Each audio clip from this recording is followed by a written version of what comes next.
Roger Wright, and it's my pleasure to welcome you to another episode here of Glory on Grandview, Tales of Grizzly Football. We're going to wrap up our first season with a special show today. Hope if you haven't seen some of the past episodes that you take some time to go back. We were really able in our first season to bring some fun and interesting stories about Grizzly football to you, and wanted to close the season with a great show here. We had this one scheduled earlier in the year, but we have Coach Lorrell Mast with us today. Lorrell, welcome to Glory on Grandview. We're very happy that we could get you here in season one. I think it's very appropriate that we have a Grizzly of your status in season one of Glory on Grandview. So welcome, and thanks for being with us. It's good to be here. All right. Well, Coach Mast, Wadsworth football history, you have a neat part in that, and I think you were involved in a very interesting time in Wadsworth football history. But before you came to Wadsworth, you grew up in Holmes County, so maybe talk a little bit about growing up and going to high school. Well, I grew up in eastern Holmes County, Walnut Creek, graduated from Walnut Creek High School in 1949. And my dad owned a grain elevator and feed mill in Sugar Creek, and probably 80% of his trade was Amish. But of course, at that time, the tourist attractions weren't that great down there. They probably didn't develop down there until the late 70s and 80s. And so at my time, when I grew up, there wasn't that tourism down there is now. So. All right, you went to Walnut Creek High School, and I'd ask you about your high school football career, but there was none, was there? No, wasn't any until 1949 after I had graduated. John Ridley came there as a coach and teacher, and he started six-man football. And I think they played 3 years, and then they dissolved the team. And of course, when consolidation came along, it eliminated all of those small schools and that six-man football. So there was no football for you, right? Growing up, it was working and doing all that stuff, probably with your dad. And we had two sports in high school. We played baseball in the fall, baseball in the spring, and basketball in the wintertime. That was it. All right, so your first exposure to football then was college. And talk a little bit about that, and I know we've got some pictures, some pretty cool pictures to show of your college days. Well, I went to Ohio Northern as a result of the influence of John Ridley. He graduated from Northern, and as a result of that, I got to Ohio Northern, and of course, not knowing much about football, but liking football. And eventually, in my junior and senior years, I got to play quite a bit and started, and so it was a great experience. So I love going through the old program with you there and seeing some of that there, and then I think one of the interesting things about that team is that program there was my senior year with a game with Findlay, and we were probably, at that time and today, we would be a Division III football team. There were two players that we had in that lineup, that whole squad, that weighed over 200 pounds. Yeah, we had a couple of tackles that weighed 200 and 212. That was it. Yeah, you and I went through the rosters there. We were looking at heights and weights and everything. And yeah, it's amazing. Yeah, compare that now to where all the linemen are. Yeah, you got high school teams now that got 300-pounders. Yeah, so that's neat. But you were a great athlete there, and there's a picture of you at an award ceremony there at Ohio Northern. And Lord, you weren't an overly big guy in college, were you? But you were one of the linemen there. And I was 5'10", weighed 180 pounds, and played center. And we lost our first two games. We went out to Arkansas State and got beat out there. And then we lost the next game to Worcester, but then we won 7 in a row and won the league championship. I remember the Findlay game. That was that program that was shown there. Our coaches never came in at the halftime. We were down 14-0 at half. And the coaches never came in, never said a word to us. We went back out the second half, scored 21 points in the third quarter, 14 in the final, and beat them 35-14 for the championship.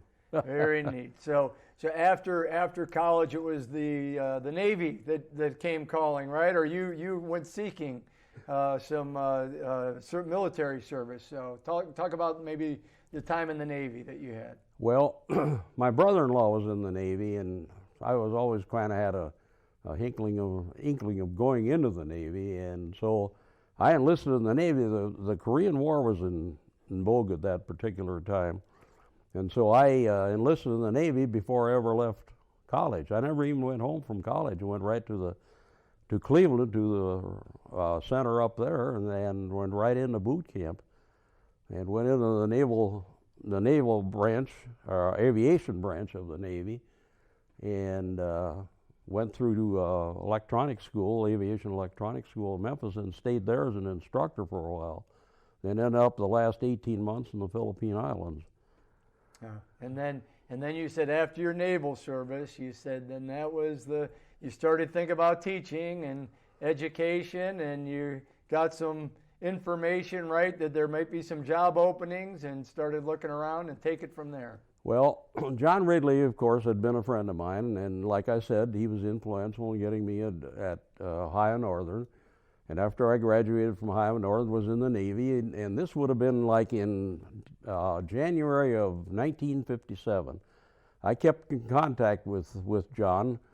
He left Walnut Creek after 2 years, went to Loudonville, and then to North Kent, and then he was out at Old Fort in Seneca County. And so I wrote to him in January of 1957, and I said, if you know of any job openings, let me know. And he sent me information from the Bowling Green University Education Department. And then in March of that year, he wrote and told me, he said, I just got a job as a teacher and coach in Wadsworth. And he said, they have some openings for math teachers and coaching and things like that. And so he gave me M.H. Burkholder, who was the superintendent at that time, gave me his name and address and said write to him and ask him for an application. So I did. Sent the application in, and Mr. Burkholder wrote me back and said, when you get home in June, why come up for an interview. So I did, and here I am. So you started off then in Wadsworth as a math teacher in 1957, 58 school year. Right. And you coached, you coached football, and you also got into basketball and track as well. Right. John was the head basketball coach and the head track coach, and I coached middle school football, and I was the JV basketball coach and assistant track coach. And I had no experience in track, we didn't have track in high school. But, you learn as you go along, learn on the job. And it was an interesting experience. Yep, and the high school back then was Central Intermediate School today, right? It's right. All 6 grades, 7 through 12, were at Central. That was it. Everybody was right there at Central. Yeah, so one building, and then during that course you coached and you were teaching and you did the middle school football and you kind of learned, and you had some great coaches that were there at the time. And I know you and I talked about Art Wright when we did the show on Art Wright.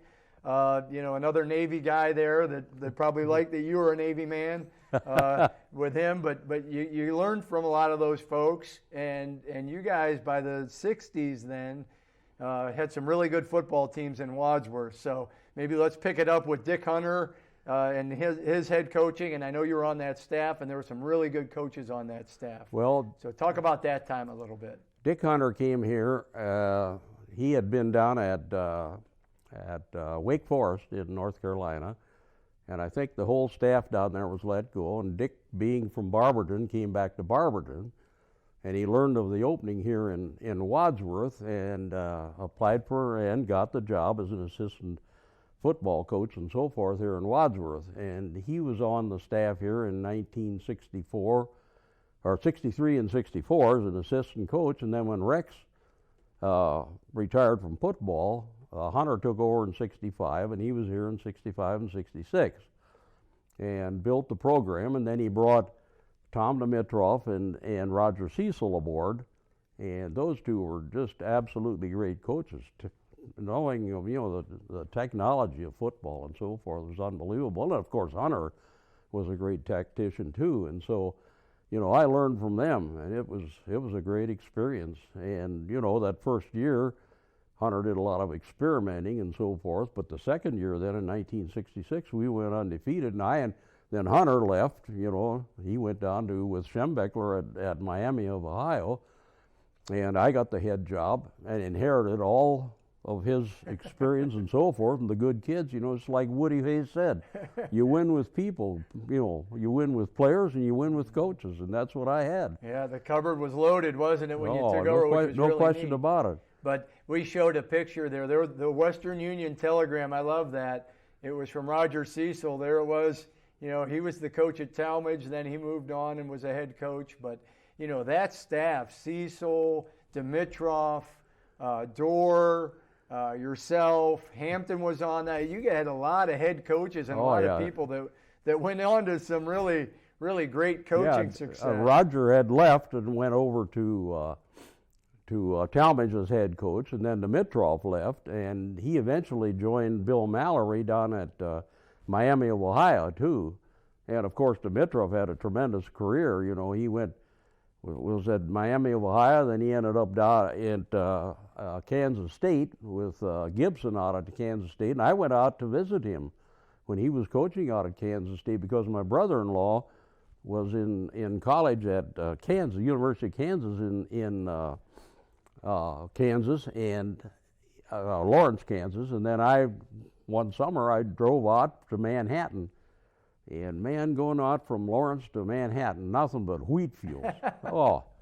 As far as the eye can see. Right. And then back up to Lowell. Then Dick Hunter going on to coach with Bo Schembechler at Miami and then the University of Michigan. And, I mean, really some great coaches. And I love to kind of tie everything together.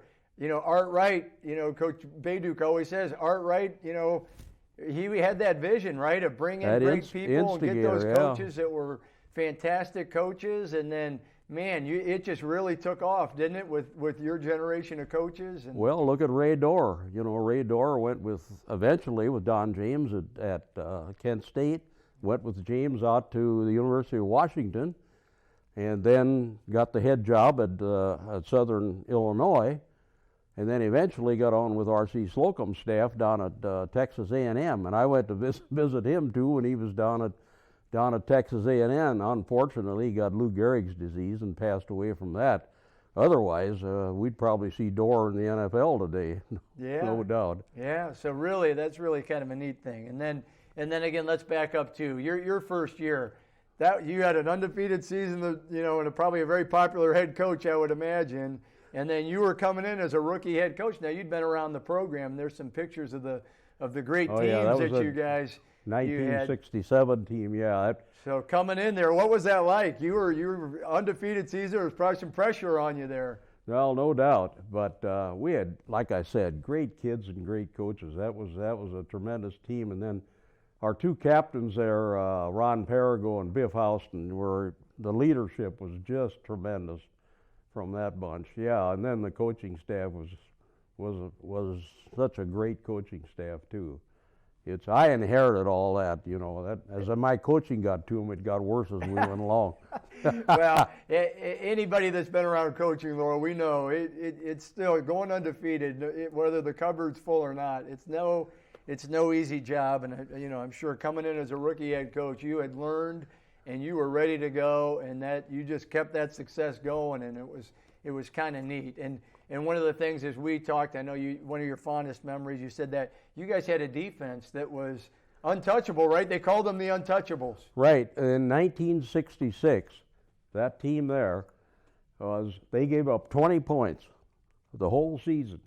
And there's some statistics there on passing and on rushing that are unbelievable. That was a tremendous defense. And Hunter came up with that split, what we called the split 40 defense right there. And it was an amazing defense. And it evolved because Rex McElvain had been to a clinic, probably down at Ohio State, and I think it was an University of Illinois coach was there speaking on a 4 defense some type. Then Hunter took that defense that Rex had and modified it and came up with this split 40 defense, and it was a tremendous defense.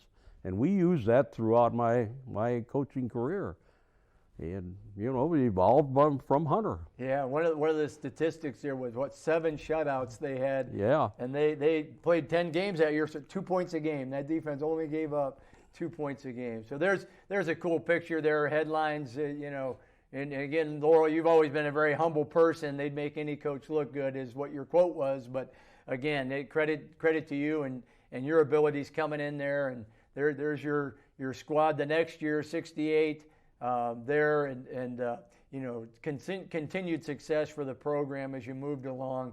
6 years as head coach. Your record was 42-17-1. So great coaching record there. And I'm sure as we talked, you just so many good memories, right, of great games there and great teams that you had, and maybe talk a little bit, Laurel, about Grandview Stadium, since Glory on Grandview is our title. What was it like, the stadium in the late '60s and '70s and Friday night football? What was that like? Well, one of my memories is early in the season, when the weather was warm. And you were under that steel stadium, on the east side of the field there, which was the locker rooms were, and it got so hot in there. And I remember we went outside the stadium. We opened the door and went outside the stadium because it was too hot in there. And I remember too, we brought a couple of wash tubs and filled them with water, and the kids brought an extra T-shirt and towel along, and they all changed their shirts at halftime, dry shirts, and dried off with those tubs of water and so forth. And it was it was an interesting experience out of those. They certainly needed to upgrade that stadium. We did. I remember when I first came, those old locker rooms, boy. They were tough, weren't they? Well, it was built back in the 30s. The WPA, I think. I'm correct in saying I think the WPA built that stadium, and of course, it was aged at that time and worse later on. Yeah. Coach Bayduk always liked to call it the yard of scrap and rubble. It was just built from, Art Wright did a lot to try to get the stadium built, and then the WPA, as you mentioned. But no, that's neat. But as you and I talked, one of the things that we mentioned is community support. But this is my 34th year, and I'm just like you. This was my only place I've ever been as an educator, and it was much the same for you. And you and I said, what a great place to be an educator, right? Mm-hmm. To be a math teacher, to be a coach. Just talk a little bit about that. The community support in the 60s and 70s. What was it like? Well, it was tremendous, no question about it. Always felt the support of the community and a good school system. I mean, this was one of the best school systems around. It still is. I mean, it was just a great place to grow up, raise your kids, and it is today too. It's been home to me. I grew up 35, 40 miles south of here, but this has been home now for the last 60 years. Right. Yeah, it's a great community, great school system, and I have nothing but high memories and so forth and accolades for the community of Wadsworth school system and the people that run the school system too. All right, well, we got a picture there of your retirement, and you didn't retire as a coach. You went into the athletic director side of things, and you got into administration, and there's a picture of your family there as well, at your retirement. But being the athletic director, being in charge of the entire athletic program, what do you remember about those years? What was fun about those years? Well, I always said that was the best job I've ever had. And all the years that I taught, 24 years teaching math and 11 years as athletic director, I never once, and I mean this sincerely, I never once dreaded going to school or going to, taking in the morning, getting ready for the job. I just, it was a great experience, and never one day did I dread going to work, and I say that honestly. Yeah. And that's a tribute to the school system, it's a tribute to the community too. It's been a great place. Yeah. Well, we had a picture there of you getting the key to the city, so they don't hand those out to just everybody, so I think you did something right, Laurel. Well, I know you did something right, but I kid you. But yeah, I remember too, when I first came to Wadsworth, you were athletic director, and just, you could tell you had fun at work. You loved your job, and you were very welcoming. I was a young coach. you're very welcoming, and just like Wadsworth, just like like you're saying, just that whole history of good people, and it's kind of neat. I hope for you to know you had a big part in all that, and picture there with some retirees from the high school. So you remember a lot of those faces there. That was a great bunch back in the back row there on the left.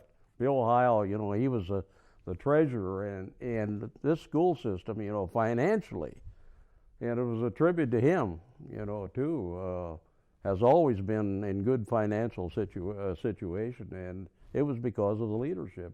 Yeah, a lot of those people on there were ones that I came, learned to know here in Wadsworth, and they were, again, great people, no question about it. So the athletic director was from 81 to 92, and then your retirement. So, we showed some of the family pictures there. We always there's a good picture of you and your wife, Norma, but always when I like to do my show, that family behind the coach or the player, or, talk a little bit about that. It's, we talk about support, talk about the folks that you love the most there. Well, my wife I met her here. She was a first-year teacher, too, in 1957.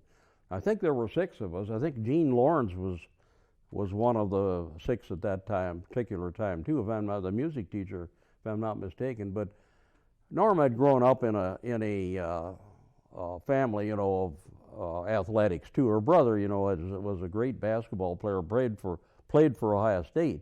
Was 6'9", and I don't know where in the world the height came from.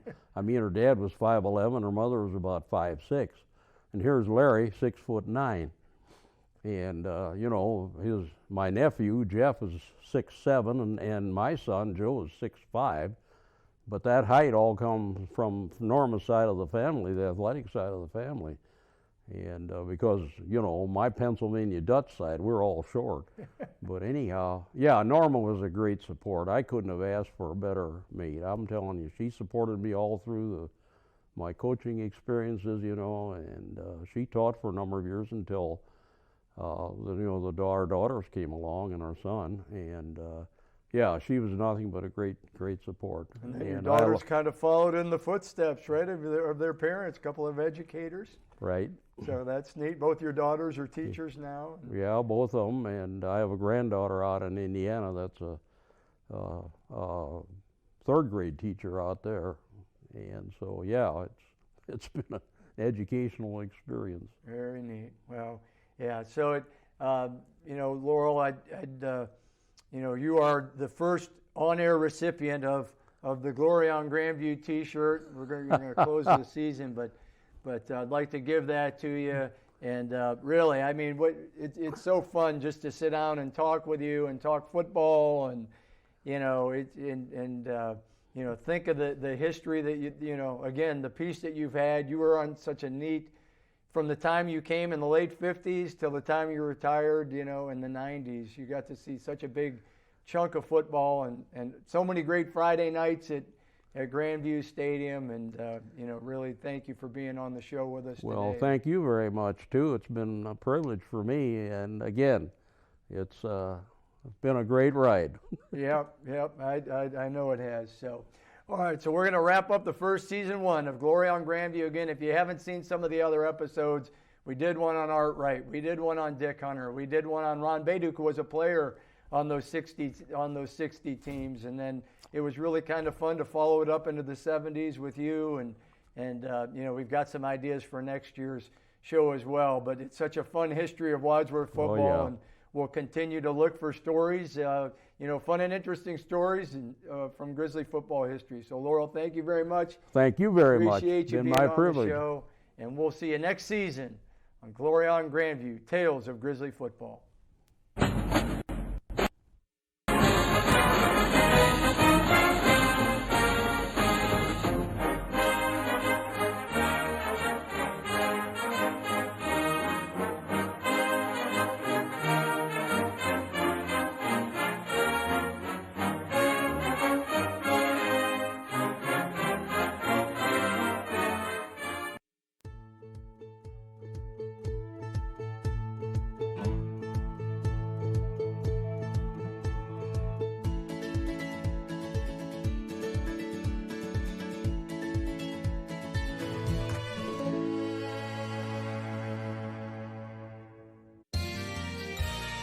You are watching WCTV, Wadsworth Community Television.